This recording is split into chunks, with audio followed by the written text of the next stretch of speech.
What's up, everybody? My name is Lee Shaner, and you're tuned into You Feel Me. What's up, everybody? My name is Lee. Welcome to the You Feel Me podcast. We are sitting on this beautiful choral set because our theme of the month is passionate, and the artist that we chose to represent passionate is a woman who made not only a passionate album, but a beautifully vulnerable album, an honest album. Shea Butter Baby just recently went gold, right? Oh, wow, thanks. Yeah. Well, yeah, the song. The song. I think, yeah. Maybe the album, though. By the time this comes out, it might be gold. Fuck it. Hope so. Congrats. Thank on you. everything that's been happening for you. Thank you How does it much. feel? Have you been having any time to like soak it in? It feels really, really good.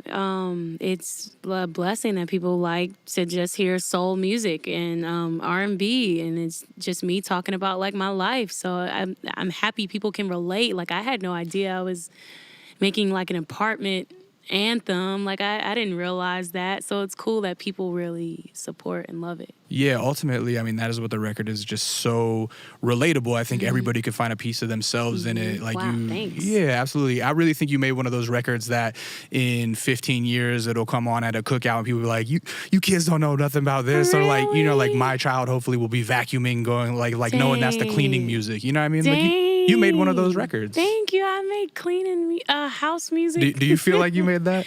I mean, I never realized it until, you know, a few like sweet people have said that to me. So that's makes me feel like, dang, like I guess I did accomplish something really beautiful and good. What was that record when you were a kid that let you know it was like house cleaning time? Did you have that? Dang. Honestly, man, the things that were like played in my household, like what my dad and my mom was like honestly, they were blasting like church music. Like when I think of like cleaning music, we listen to like soulful, like beautiful secular bops in the car. But like when the music that was blasted in the house was usually like gospel. So like Donnie McClurkin, Kirk Franklin. Hell yeah, sometimes you gotta stomp. Yeah. Yeah. Did you grow up singing in a church? Yeah, is that where you learned that you had vocals? Yeah. Yeah, I grew up singing in the church, Heritage Fellowship Church of Christ in like Northern Virginia, so somewhere in Herndon. But the church was always moving, and the church was always trying to like raise money to buy or to build a bigger church. So I don't really even know what the I guess Reston was the original like church home, and it's probably there now. I think it's bigger and cuter now. I think they finally built it. You ever go back? I have not gone back, and I should. Yeah. Shout out to Pastor Tate. Shout out Pastor Tate. How old were you when you got into the church choir, and like how early on was it apparent that you had a special talent? Well, I was 4, probably, or 5, like joining the church choir. Yeah. And I just wanted a solo so bad. And, you know, Miss Kelly wanted me to take my time. Like, she didn't think I was, like, really, really ready for it. But I had been singing, like, all over the house ever since I was, like, 3. Yeah. And, like, my grandma, Holly, always encouraged me and said I sounded, you know, like an angel. So, I mean, I don't know. I just was always singing and writing. Is there video of this? Like, did they archive this? No, unfortunately, we didn't have no VHS or no video cameras. Thing. Yeah, no camcorders. You were writing at that age too? I was. That's what my other grandma in Charlotte, Grandma Mills, she said I used to write songs underneath her porch, and I would force my sister to like sing them with me, and she'd get annoyed. Would you like gather the family around and like try to set up little fake performances that they could watch? That type of thing? No. But I did at one point when my 2 little brothers, I taught them how to do like this choreography to like Ja Rule, some Ja Rule record, and like some Christmas song. And like I can't believe they listened to me, but I taught them like this intense choreography where they were like brushing the dirt off their shoulders and everything. But it was really sad. It wasn't amazing. I was a baby tyrant when I was like little, ruining my family's life. That's so funny. People forget that Ja Rule really had like a strong 3 Ja summers, Rule you is know? everything. That's right. So there are people that try him, and I do not like those people. I think they're disgusting, soulless pieces of crap because Ja Rule to me is life. Like, has some of the most beautiful collaborations in the world, okay? Or in life in general, like... J-Lo, Ashanti, like, come on. And his passion was just, I could feel that. It was just beautiful. And he was just talking real stuff. I honestly feel like even there's a lot of rappers today, like they might be able to spit some stuff, but can you really make a record that makes a girl feel like, dang, like I'm your, can I curse? I'm Please. your bitch. I'm your main bitch. I'm your bottom bitch. I'm your side bitch. I'm all these bitches to you. I'm your wife, or like, or like just a real, like, I don't know, Hell like yeah. partner. He just made you feel like all these things. Or I don't know, when I think of like what I wanted growing up, like I think It was Ja Rule? No, not Ja Rule. No. It was like his music to be like the background to like my love life. And that never really happened, but I don't know, it was just real, like, he just cared, it seemed, about like his bitch, it seemed. Hell yeah. Let me tell you something. When I woke up this morning knowing I had to interview you, I did not think you would go on a rant about Ja Rule. But like, thank goodness you did. And first of all, I don't think he was ever canceled, ever. So he didn't get canceled, but he got yes, I know. Shut down, you know what I mean? Exactly. Yeah. And that always annoyed me because I don't think that, not to me, he was never shut down to me. I thought he was still cool. Like, it didn't matter. Well, so let me ask you this then. How did you feel about all the Fyre Fest stuff when that happened with him? Oh, I don't know nothing about that. I think he got scammed. Yeah, I think you he's go. a good person, but I think, yeah. All right. You know what? Shout out Ja Rule. If anybody got a problem with him, you can holla at her about it. That was a dad joke that I attempted. That's fine. Okay, yeah. Now back to the story of Ari Lennox. So you're this little 3-4-year-old writing songs and making your brothers perform and everything. Yeah. and how long was it until you are soloing at the church? Are you like 6 by that point? Yeah, probably about 6 or 7. Like, no kidding. Miss Kelly finally let me get on that stage and sing. And the first time I did, I forgot the lyrics. And they were like, it's all right, baby, it's all right. And they started the record over. Really? And, or they started the song over. Yeah. And I sung it all the way through, and it was good. And then from then on, like, they loved having me as like the little baby child and so soloist. From that point, did you just have like the performance bug? Like you just wanted to feel that warmth at all times, or what? Yeah, I just always wanted to be Lil Bow Wow really bad. Wow. Yeah. Ja like, Rule and Lil Bow. Ja Rule, Lil Bow Wow, and, well, specifically Lil Bow Wow and JoJo. Yeah. Because they were child phenomenons. Yeah. Like, exactly. That's when he was a child, because right now you need to refer to him as Shad Moss. Oh, put some respect on the name. Okay, Dad, sorry. So you just love JoJo and so you had like dreams of being a child star then. I really did, and I just saw how Bow Wow was doing it so effortlessly and amazingly, and I was like, dang, like he's killing it, he's goals. And JoJo, she was singing. Oh yeah.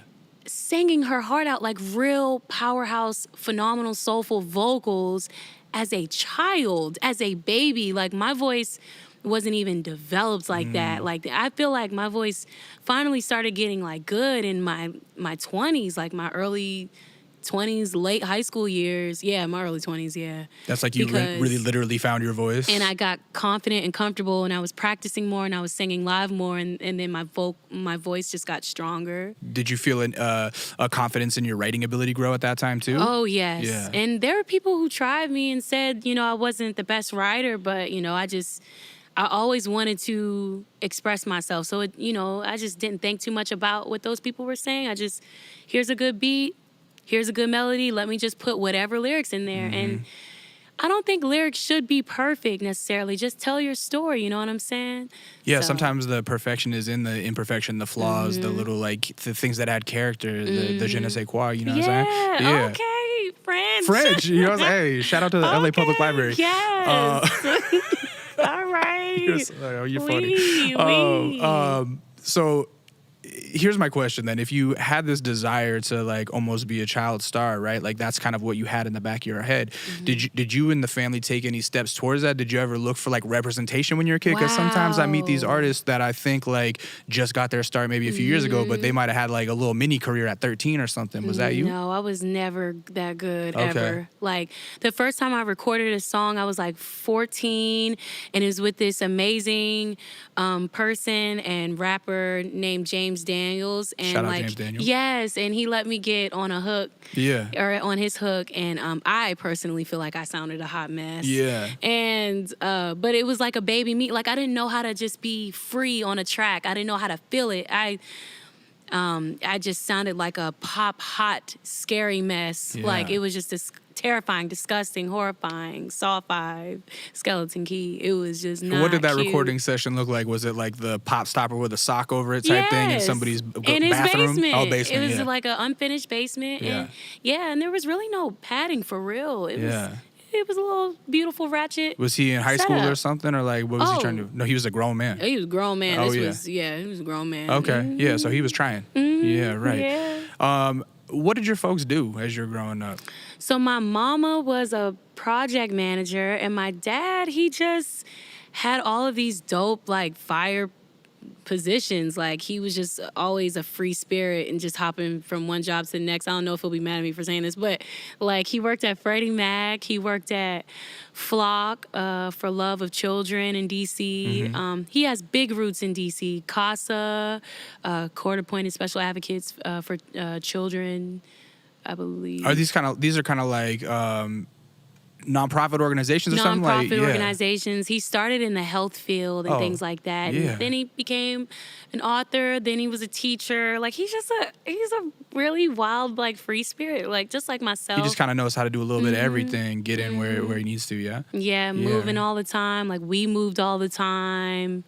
And I'm sure that probably encouraged why, like me going to a million different high schools. Right. Because in the D.C. area, though, you didn't like move from city to city. You're just kind of moving around the city. Yeah. Basically, I mean, I was born in D.C. I spent 3 years in Fort Washington, Maryland. Okay. Then my elementary school years, I was in Chantilly, Virginia, and Ashburn, Virginia. And what were the differences in some of those schools? Like, would it be different sociological makeups? Oh my God, yeah, it was tell me. so much trauma happening. How so? I don't remember Fort Washington because I was like a little baby, 3-year-old snot nose. And then, but the schools in Virginia, they were predominantly white, and I just don't feel like their parents were very hip to, I don't know, just diversity or like just being sensitive to like other races and stuff like that. So it was definitely like a racist, like traumatizing time. Like I went through a lot. No shit. You're just like going through like constant microaggressions from kids and shit like that. From kids and from From teachers. oh yeah. This one teacher I had, she it was during home ec, and she was offering like black tattoos and colored tattoos, and just, you know, for all of us to just have like a nice little cool like treat to just, or whatever. So I was like, oh, I want the color tattoo. And she was like, well, I think you should get the black tattoo because I think that's the only thing that's gonna like show on your skin. Oh, wow. Just like it's just always like little weird, uncomfortable, ignorant stuff that always happened. And then like they wondered why like I was just always in and out of trouble. I just wasn't messing with just blatant ignorance. There's studies that show, you know, black children in a predominantly white school are more likely to get detention, more likely to get suspended, get picked on by teachers, and you kind of like looking back and realize you were probably experiencing that. Yeah. Oh, yeah. Oh, yeah. Probably definitely due to just like lack of understanding and racism on their part, you know what I'm saying? Did you like, get to see any, you know, black role models at that school? Were there any teachers or anything? Dang, that's deep. No. I don't remember not damn nobody. Like, no, I just had my friends. I do not remember any black people. No, well, nobody stuck out. I don't remember, no. And so when you switch back out of Maryland and back to D.C., are you going to more predominantly black schools? Yes, and that was just the best thing that ever happened to me. Like I fell in love. Like it wasn't even real, but like I just fell in love with just like so many beautiful chocolate guys. Just the idea of like finally feeling pretty, because at these schools I kind of like felt like an ugly duckling. But as soon as I went to a school where it was predominantly black, like I just felt like the guys were definitely like trying to like holler. Yeah. And so it was a dream come true. Life started getting fun after that. That's like so. It's so sad to hear the elementary story, and so beautiful to hear like the kind of junior Middle high, school, the middle high school school, story. yeah. Like getting to come into your own.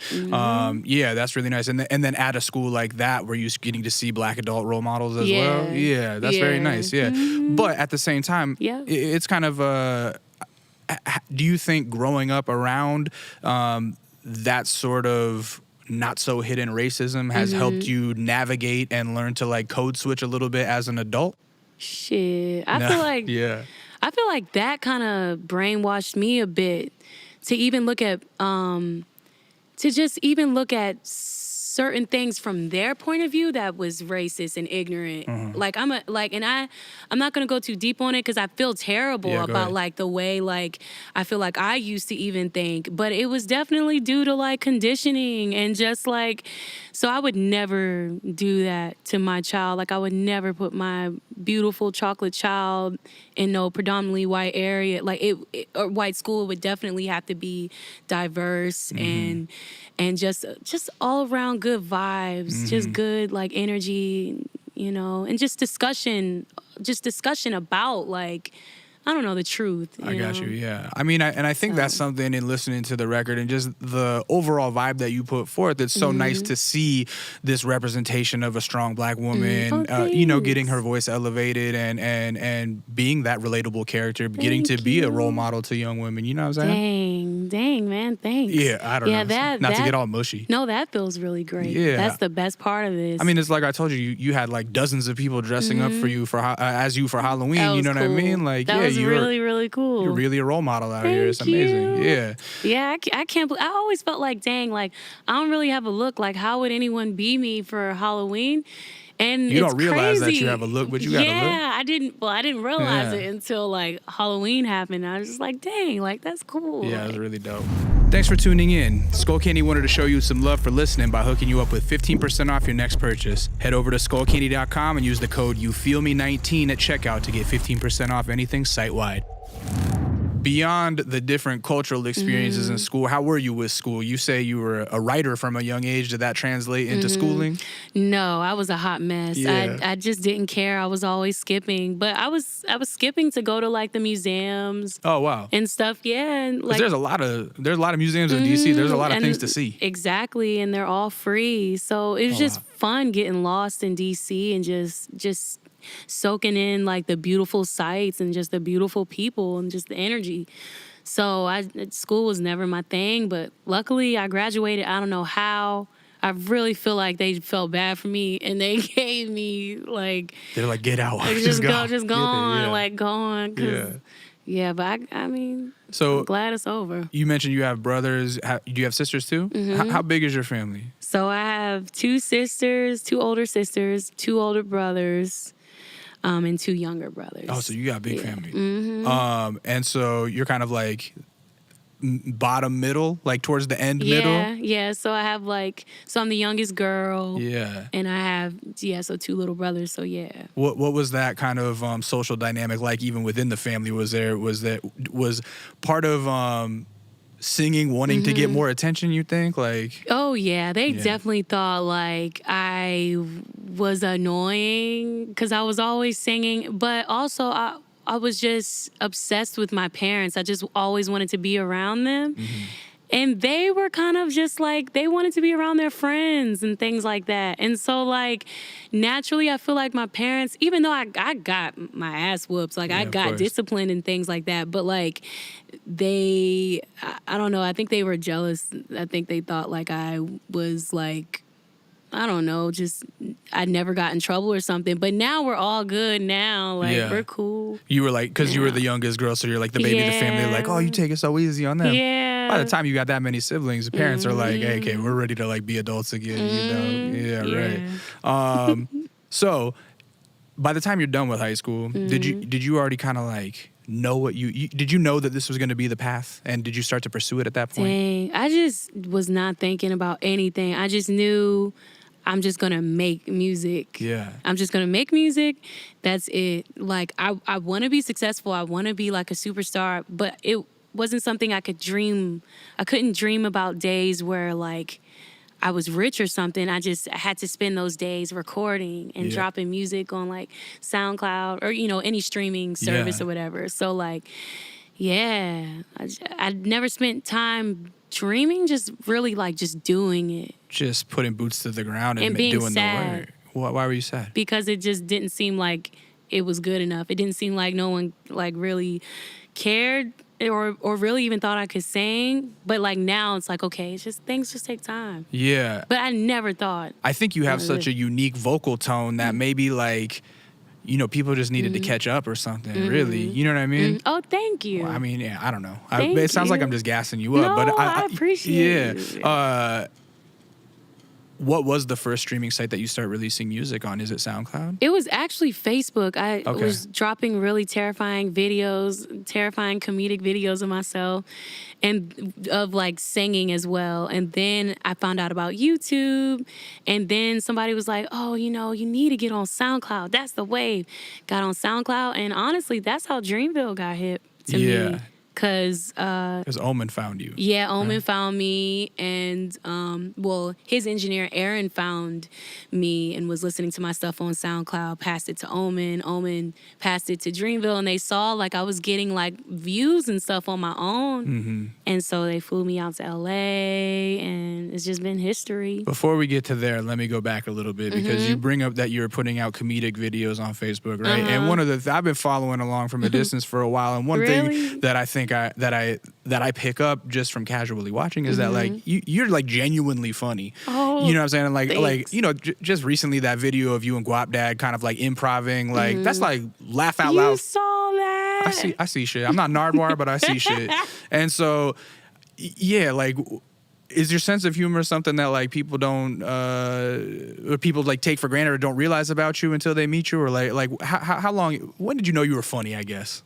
I mean, I've always been goofy and stuff, and it's just always been something I always did, but I was never like passionate about it. I was more so passionate about singing, but like the comedic side always emerged like randomly, casually.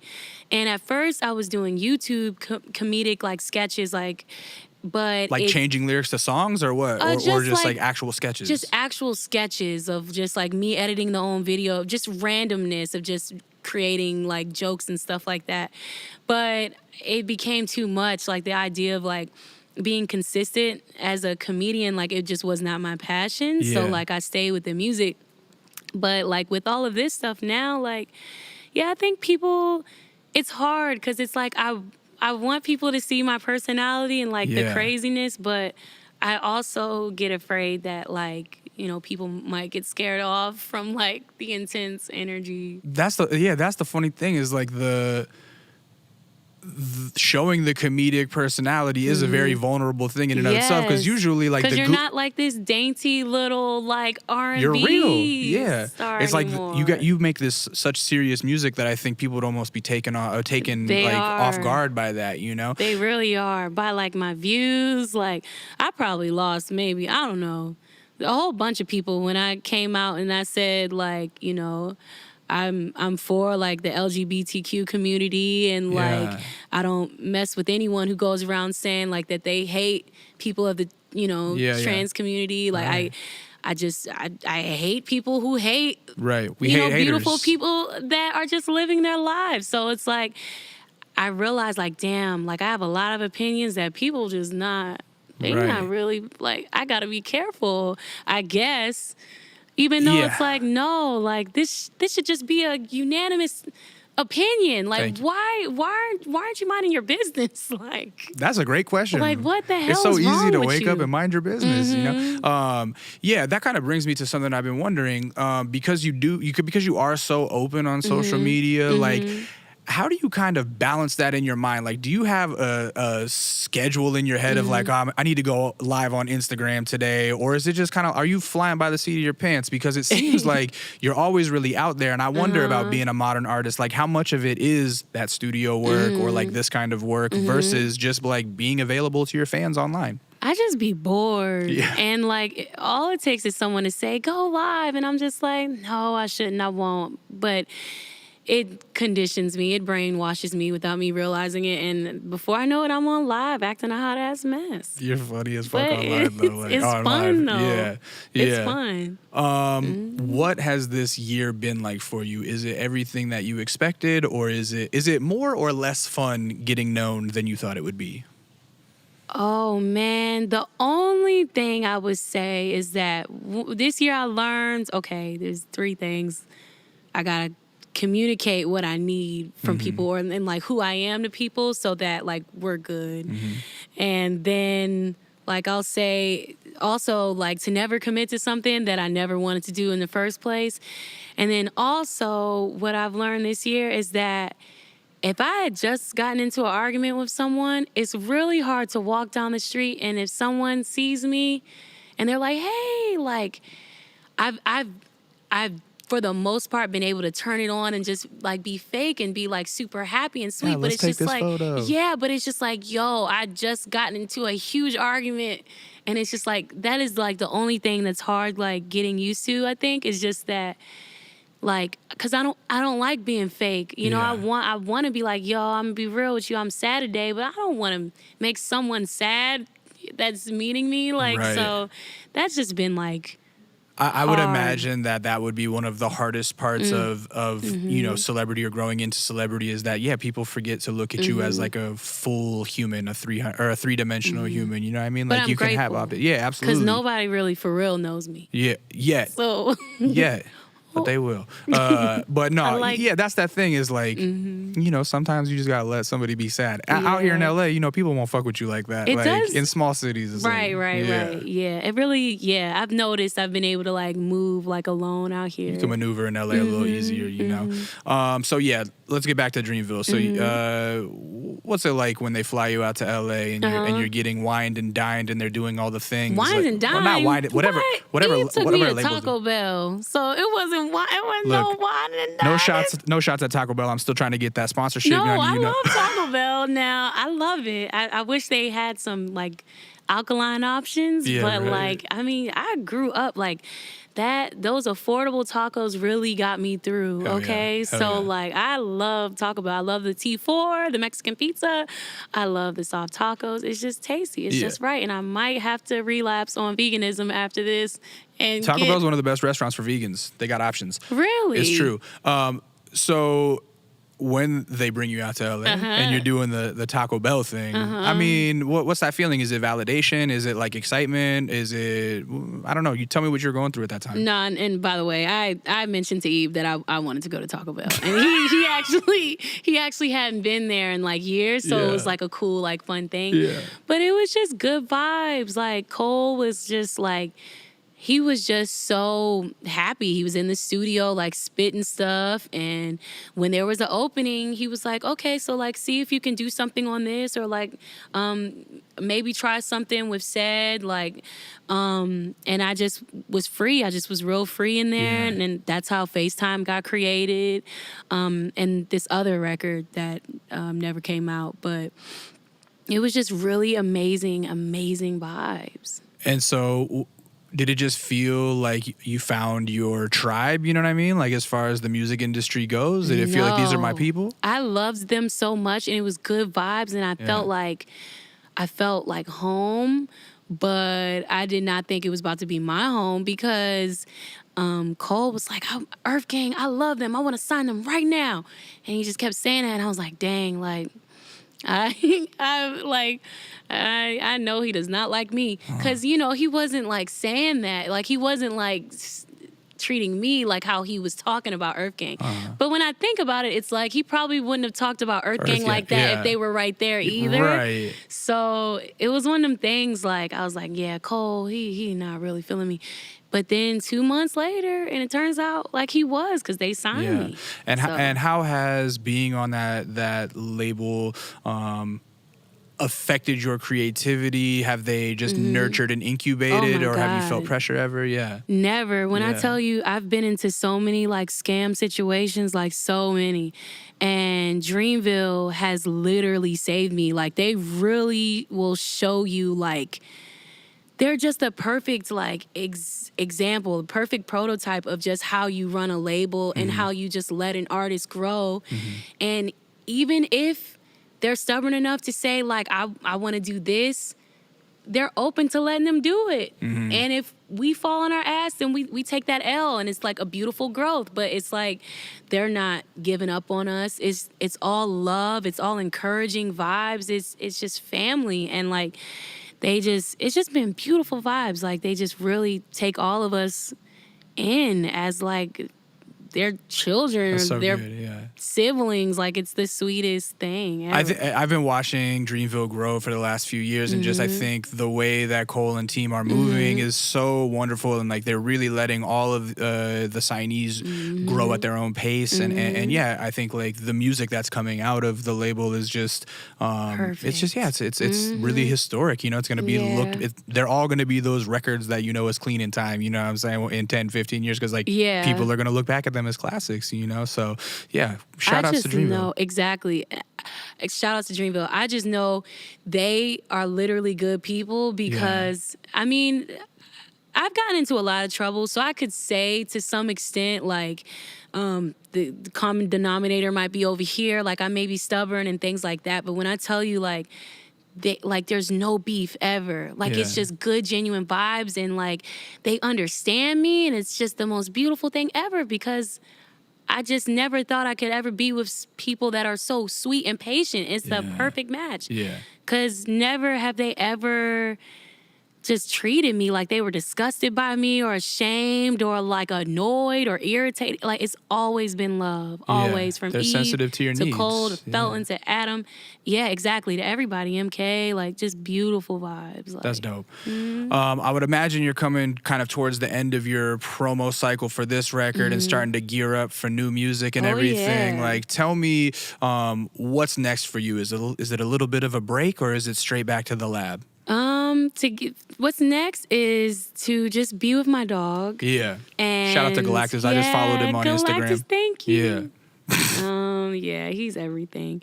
He's a big ass Akita. He's a good looking dog. He's a sweetie. Yeah. So just to be like all laid up with him, like that's my baby. So to find an apartment, I'm headlining a tour in Europe. So. Awesome.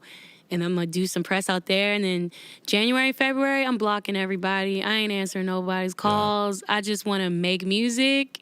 And I just want to mentally just decompress, spiritually get my, the chakras aligned with whatever I decide I'm going to find in life, whether it's rocks or God, or, I just want to just get everything together and just soak it in, you know? Yeah. Meditate, sleep, you know what I'm saying? Maybe even quit drinking. I don't know.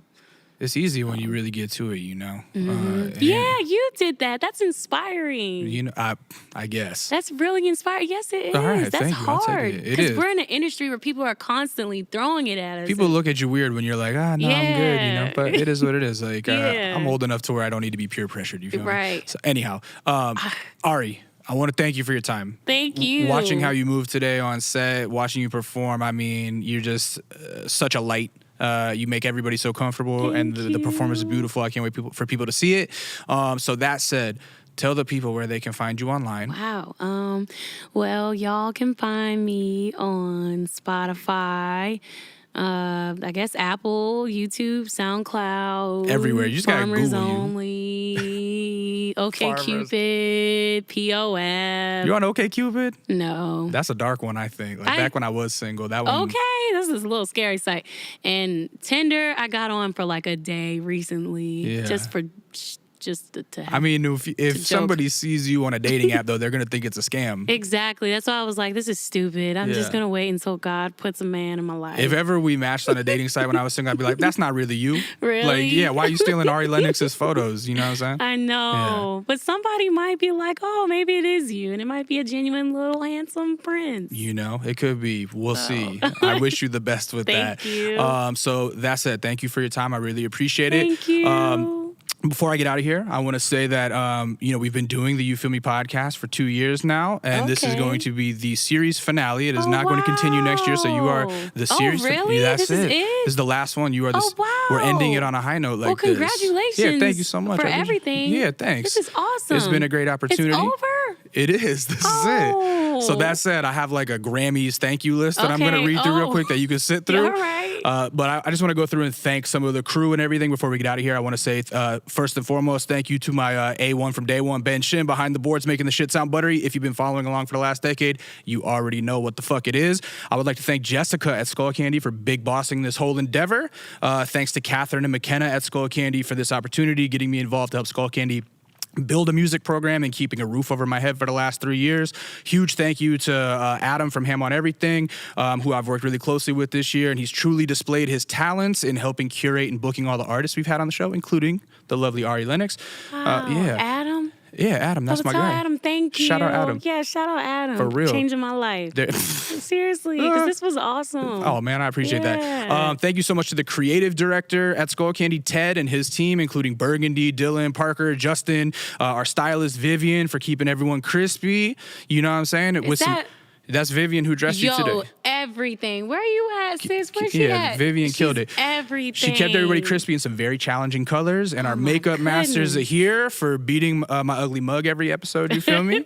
Thank you to the production team at Penelope Studios, their ever-positive director, Chad. Shout out, Chad. The producer and my soon-to-be mentor, Lloyd. Shout out to Lloyd. First AD, Lenny, for keeping the ship afloat and who still owes me that book that I loaned him. Hey, I'm going to hold him to that. Kyle, the production manager, all the DPs and camera operators, including Robert and Brennan, the art department head, Sander, who's built all the outlandish sets you guys have seen. Audio guys on set, including Derek and Josh and all the rest. And finally, shout out to my best friend and lead photographer, Dom, and all his team for keeping the mood light, making everyone look pretty.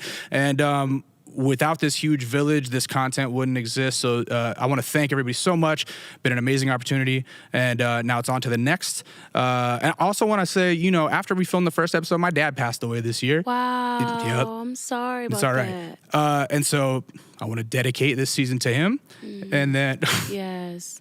That's all right. We'll edit that part out. No. Yeah, so that's it. My name is Lee. Some of you guys might know me as Intuition. And this was the finale of You Feel Me at Skullcandy, the podcast where I talk to artists and athletes about life and culture.